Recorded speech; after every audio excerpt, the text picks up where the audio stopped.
Sacrifice just begun. We see the war machine. Hide your daughters, your firstborn sons, as we work up high on catastrophe. What's going on, everybody? I'm back. Excuse a little bit of, I guess you can say, mystique at the beginning of the video. Kind of wanted it that way. As you can see, face all painted up. Which is interesting because I don't think I've actually done it on this channel. If I have, it's been quite a while since I've done it.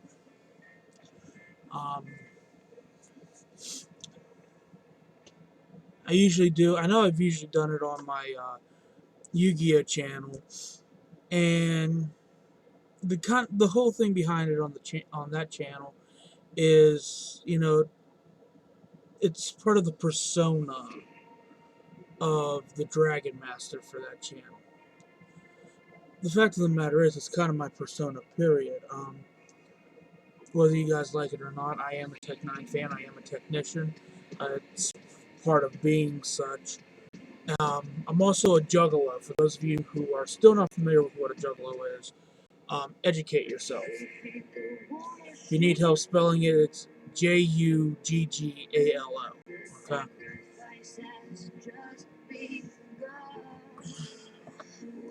So, needless to say, I enjoy painting my face. I don't get to do it all the time. But I did recently pick up some paint, and I was in the mood. Plus, I've been wanting to do a video, and despite the fact that I've recorded this video, I don't know how many times, it's never actually been posted.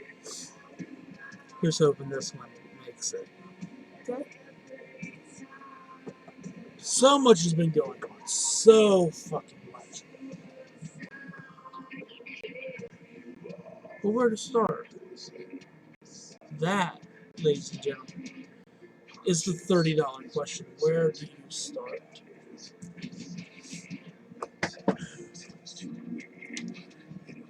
And honestly, I don't know. So I think I'm gonna touch on a little bit of everything here. So first off, let's talk about the coronavirus. Let's talk about 2020, for fuck's sake. Particularly starting off with the coronavirus.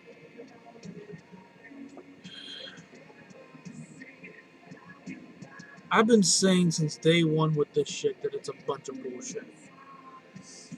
Plain and simple, it's a fake fucking virus. Of course, you got these people out here who want to argue with you on it. It's not a fake virus. I know someone who died from it. No, you know somebody who died, and it was put on their death certificate that they died due to complications of COVID-19. Not the same. Here's the thing. First off, the CDC has gone on record in an interview stating that COVID was never a real threat. To top all that off, they've been contradicting themselves since day one with it. First it was, you know, masks are ineffective against COVID-19. Even the hospital grade ones are ineffective by it. It even states it on the fucking boxes for these masks. And these little cloth masks that everyone's running around with, that ain't going to help either. But despite the fact that they made that statement about the masks not being effective against COVID-19, just not too long after that, I think it was maybe a week later, they came out saying, "Oh, wear the mask, wear the mask, wear the mask." It says right on the box that they don't protect you against COVID-19. How much more do you actually need? How much more proof? Well, then we get to this whole thing of all the states are reopening. All of them. We're allowed to go out in public again. Stores are reopening. Restaurants are reopening. The whole 9 yards. And then out of nowhere, BAM! Antifa shows up. because of one motherfucker getting shot. One. But wait a second. This whole Black Lives Matter bullshit, despite the fact that you motherfuckers out there say, oh, this didn't happen during Obama's term. You're wrong. BLM, the Black Lives Matter movement, started in 2013, the year after Obama was reelected.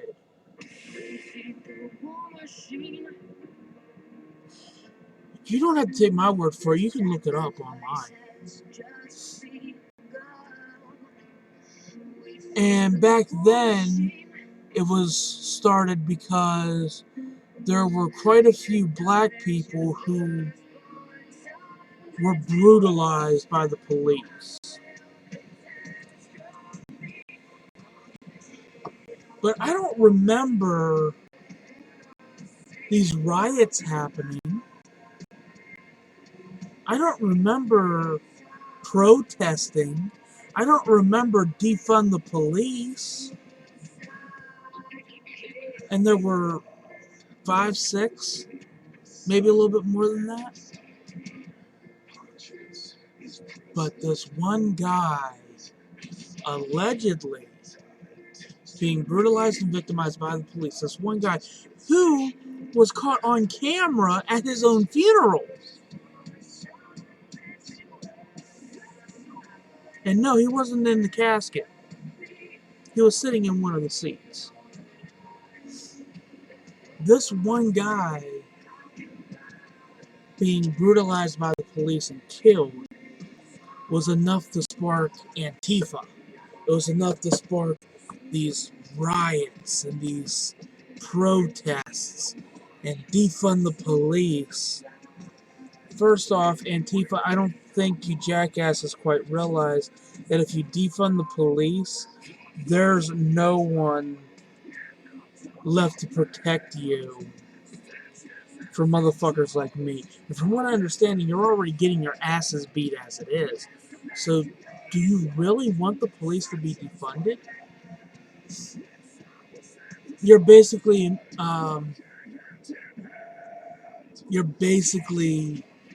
executing martial law at that point, because no police, no jail, no consequences.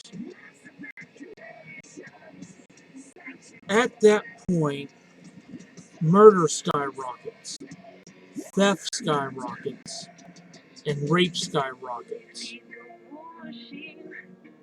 through the fucking roof. There's no police. I don't have to worry about it.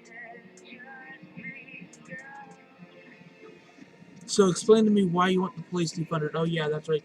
Because you see the police as being nothing more than racist bigots who abuse their power and authority. No.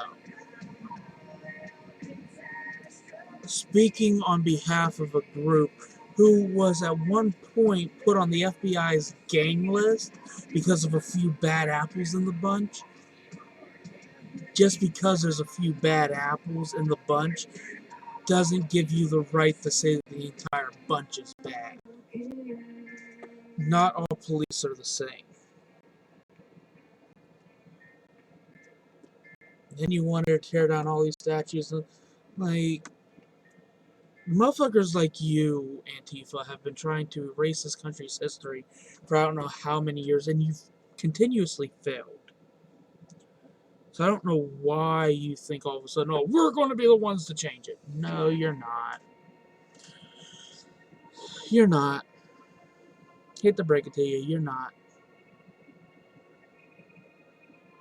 But what I do find very interesting is the COVID numbers were on the decline after everything reopened. No new cases, nothing. And then, bam!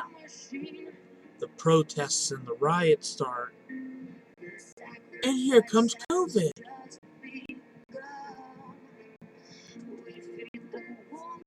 Kind of convenient, don't you think?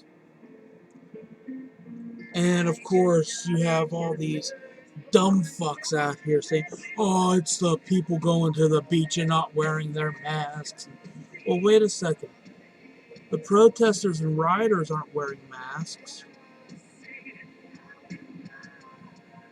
So how is it just the people going to the beach?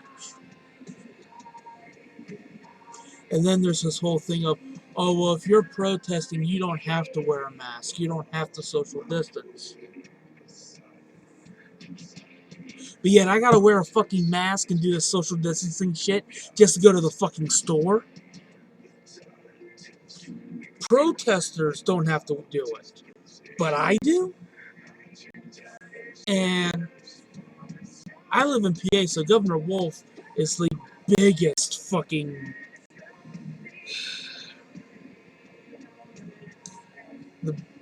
one of the biggest Antifa supporters I've ever seen. And here's what gets me with the elections right around the corner. The bitch who's been, I guess you say assigned, I'm not sure what the term is for it, as the vice president should Biden win. Yeah, because you did so much good for this country while you and Obama were in office. Really, motherfucker? Really? Which I'll get to you in a minute. This, what's her name? Kamala Harris, or whatever the fuck she is, applauding Antifa for what they're doing. Yeah, you're not trying to divide the races at all, are you, bitch? Then you got Biden saying, oh, what America needs is higher taxes. Bitch, what? We need higher taxes, not lower taxes? Really? No, your problem is, because taxes were cut, so is your paycheck. That's what your problem is.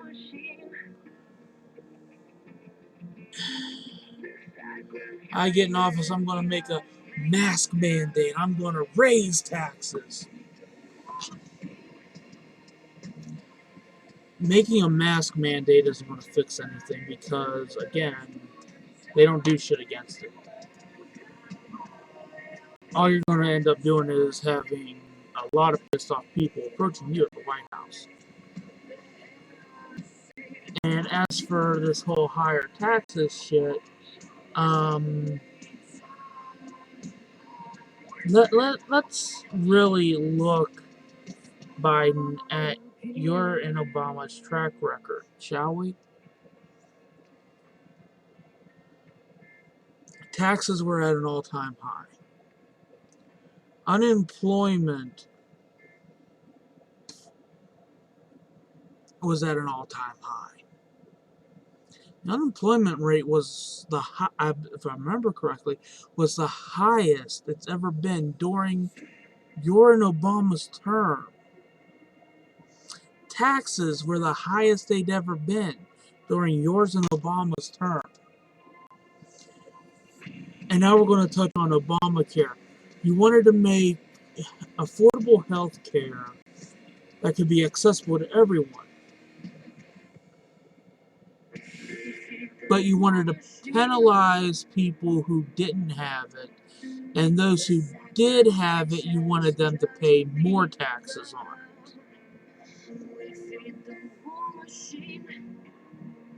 What's wrong with that picture? What's wrong with that picture? Can anyone tell me? You're wanting to penalize those who don't have it, who can't afford it.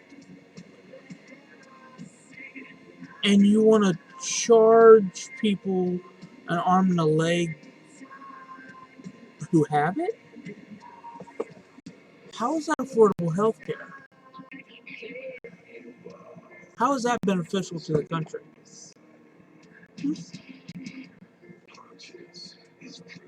I don't understand you politicians sometimes. You make no sense. Then we have Pence. Oh my god. Pence, or not Pence, Pelosi, that's who I'm thinking of, not Pence. Then you have Pelosi. Every time a stimulus check is brought up. I want to give stimulus checks to the illegals. No. No. Hell no. You want to cut the stimulus package for motherfuckers like me and give healthy stimulus packages to the motherfuckers that help you. Really?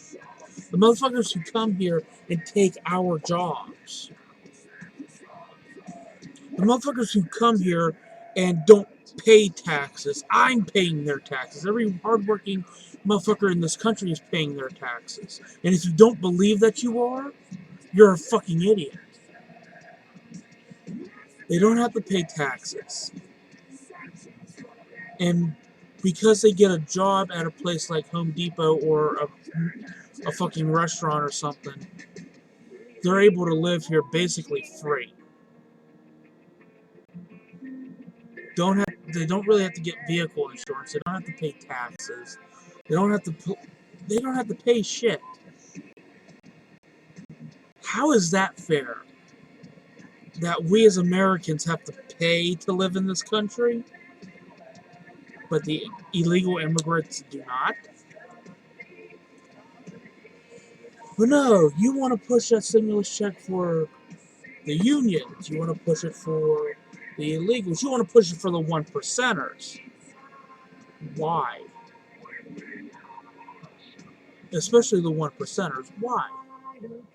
They already have plenty of money. They don't need more.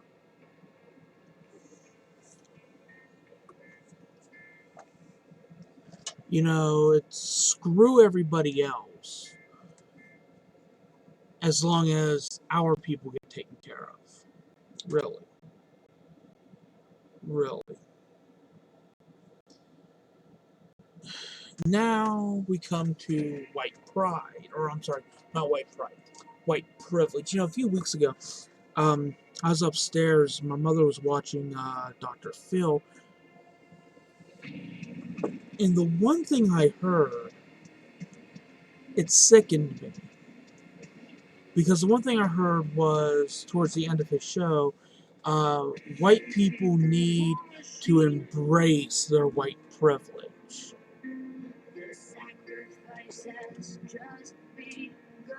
Teacher. What?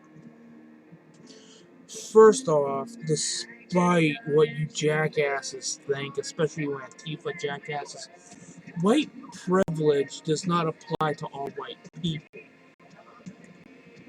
For example, I belong in the lower portion of the working class. White privilege doesn't apply to me. If it did, I wouldn't be living in my mother's basement right now, would I? Here's who white privilege applies to. It applies to the welfare bums. Keyword bums, those who are on welfare, but they're perfectly able to work. They're just too fucking lazy to do it. Who don't have to pay taxes. I pay it for all their shit. I'm the reason they get a paycheck. People like me are the reasons they get paychecks. Then you have the high working class. These are the motherfuckers that drive around in the brand new 2020 trucks. Or the brand new electric cars. I saw this fucking charging pumps for them pop up and I'm like, Jesus Christ. Then we come to the one percenters.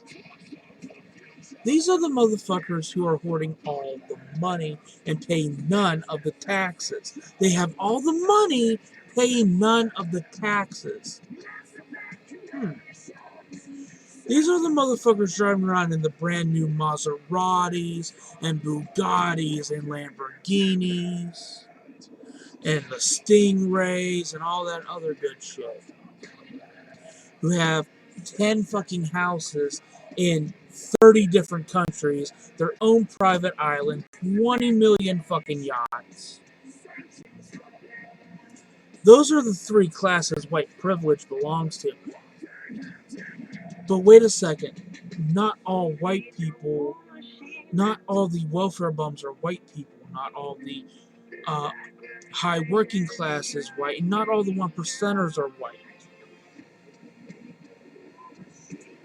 There's black people in all three tiers. Mexican people, Indian people, Asian people. In all of those tiers. So how is it white privilege if you're in one of those three tiers, but you're not white? Uh-oh, did I just blow your mind? Good.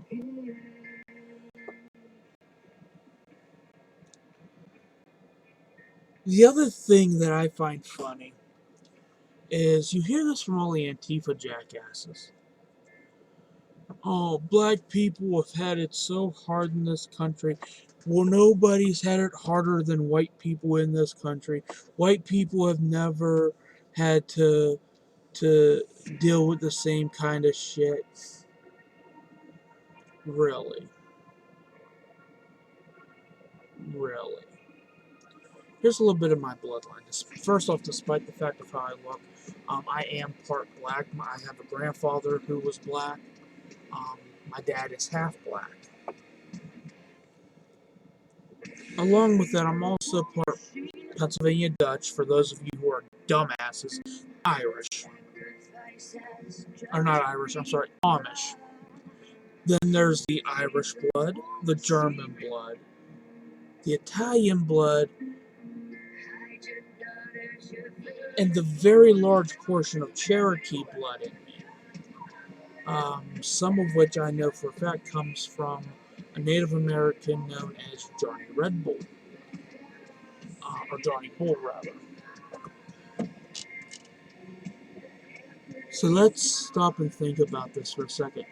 When the Pilgrims came over here, who were white, by the way,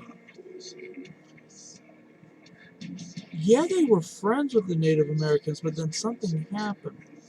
The Native Americans were drove off of their land. They were captured. They were enslaved. They were branded, much like the Jews during the Holocaust. Um, Along with given racial slurs such as Neanderthal, caveman, savage, redskin, Injun. But black people are the only ones that have had to deal with that? Really? Now we get to the white portion of everything. My Italian blood especially. When the Italians, and I can further this as well, when the Italians, the Russians, and I believe it was the Germans, don't quote me on that though, first came over here, they were degraded, discriminated against, and enslaved by white people, and they're white. What? What the fuck? Germans especially, I'm sorry, not Germans, the Italians especially, were also given names such as Dago and Greaser. But wait, these are white people being called these names and being treated this way by other white people. But no one talks about that. No one. But it's all about the black people. With all these racial slurs, with the slavery, with the degradation and the discrimination. You're not the only ones who've had it rough in this country. Even the Amish, to this day, are still discriminated against because of their beliefs and how they live. I'll be the first one to tell you I'm a very proud Italian. I will call myself a Dago in a heartbeat because of it. I'm a very proud Native American. I'm very proud to be German and Irish. I'm not proud of the history that comes with being part German. But I'm proud of being part German. And I'm especially proud of my African American roots as well. The side of me that's black. I'm proud of that. Because knowing all that about me, knowing what everything in me has been through, knowing the history, the keyword, the history, makes me appreciate the fact that I live in such a country as the United States.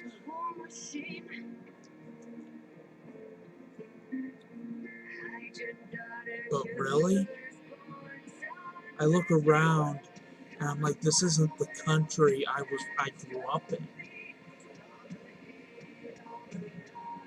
You're feeding in to the grand plan.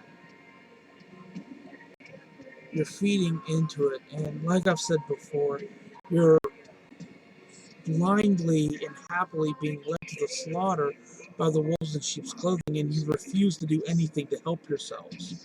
And there's been times where I've just sat here and I've been like, is it really worth it? Should I really be trying to save this pathetic race that I'm a part of? And unfortunately, the answer I keep coming back to is yes. So I will try. Whether I succeed or not is another story.